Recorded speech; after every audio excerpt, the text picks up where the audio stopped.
What is personality and how is it formed? Who am I? What makes me me and you? From the moment we're born, we begin a journey of self-discovery, collecting experiences, emotions, and knowledge that shape the person we become. But what exactly is personality?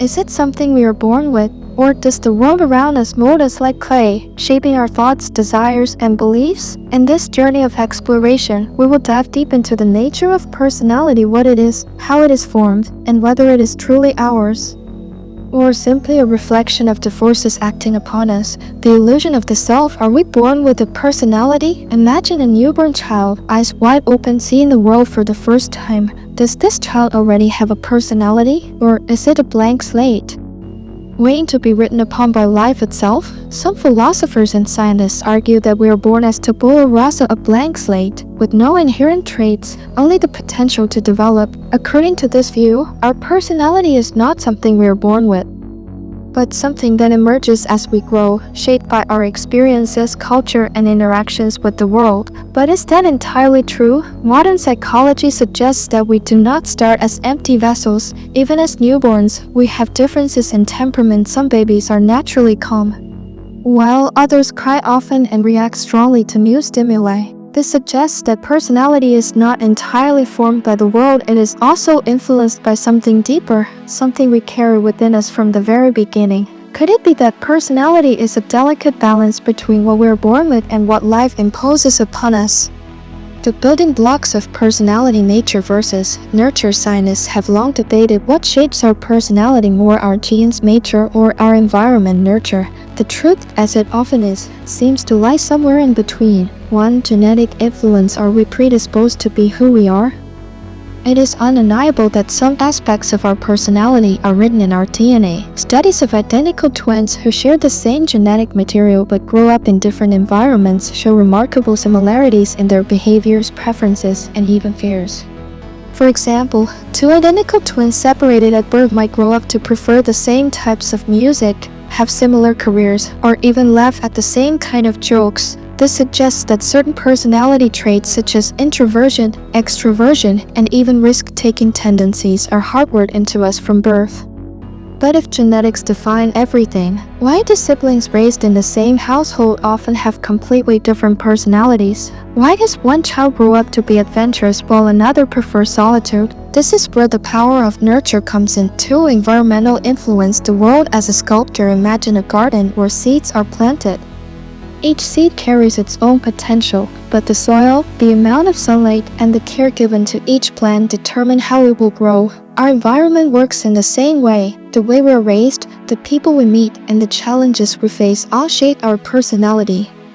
A child raised in a loving and supportive home may develop confidence and optimism, while a child exposed to constant criticism may grow up struggling with self-doubt. Culture, too, plays a powerful role. In some societies, being outspoken and individualistic is encouraged, while in others, modesty and harmony with the group are valued more. The same person born in two different cultures may develop into two completely different personalities. Does this mean we are simply products of our surroundings, or is there something deeper that makes us who we are?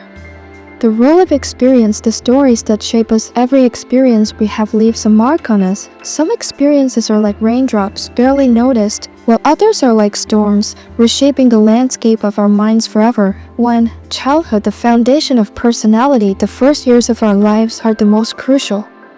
As children, we are like sponges, absorbing everything: love, fear, praise, rejection. These early moments create the foundation of our personality. A child who grows up feeling safe and supported may develop a personality that is open and trusting. Meanwhile, a child who experiences neglect or trauma may become guarded, cautious, or rebellious. 2. Adolescence. The time of transformation. Adolescence is a period of self-discovery. We begin to question who we are, where we belong, and what we stand for. During this time, friendships, social influences, and personal struggles shape our identity. This is when many people develop passions, interests, and beliefs that will stay with them for life. Some find meaning in art, others in science or philosophy. Some become leaders, while others prefer to remain observers. But even beyond childhood and adolescence, our personality is not fixed. It continues to evolve throughout our lives. 3. Adulthood and beyond. Can we change? Is personality something that stays the same forever, or can we change who we are?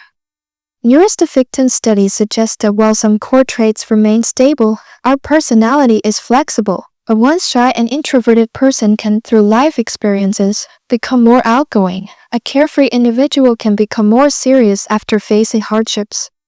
This means that we are never truly trapped by who we are. With effort, awareness, and time, we can shape ourselves into the people we wish to become. The illusion of a fixed self. Are we one person or many? If personality can change, then what does that say about the idea of a fixed self? Think about it. Are you the same person you were 10 years ago? Will you be the same person 10 years from now? Some philosophers argue that we are not one person but a collection of selves that change over time. The child you once were is gone. The person you will be in old age does not yet exist. So who is the real you? Is personality just an illusion, a story we tell ourselves to create the feeling of identity? The final mystery, can we ever truly know ourselves? We spend our lives searching for meaning, trying to understand ourselves and those around us.